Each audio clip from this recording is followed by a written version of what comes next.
1 year for JSP defeat. అయినా గెలవాలి అనుకునే వారికే ఓటమి ఉంటుంది, సేవ చేసేవారికి కాదు.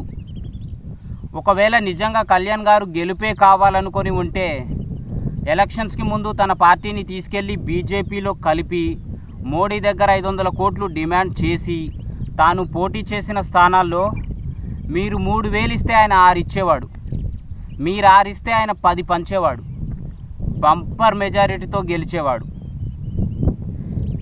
ఆయన గెలిస్తే ఈరోజు మీలాంటి అజ్ఞానుల చేత మీ నేసి మాటలు అనిపించుకునే వాళ్ళమే కాదు.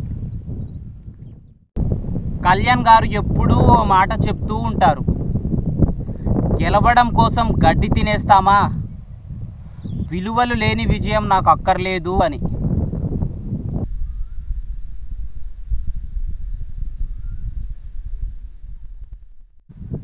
అవును, మేమంతా బానిసలమే, కానీ కళ్యాణ్ గారికి కాదు, ఆయన ఆశయానికి బానిసలం.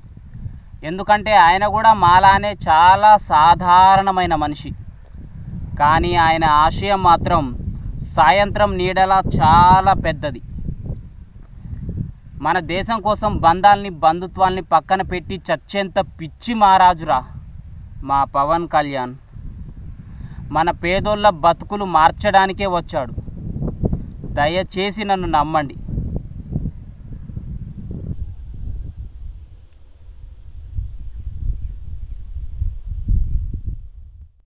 అద్భుతం జరిగే ముందు ఎవ్వరు గుర్తించలేరు, జరిగిన తర్వాత గుర్తించాల్సిన అవసరం లేదు.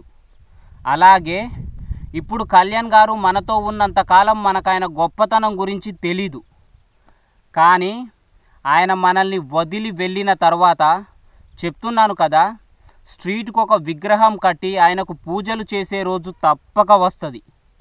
అలాంటి రోజే వస్తే నేను ఆ దేవుణ్ణి కోరుకునేది ఒక్కటే, ఆయన వర్ధంతి కంటే ముందు నా జయంతి రావాలి అని.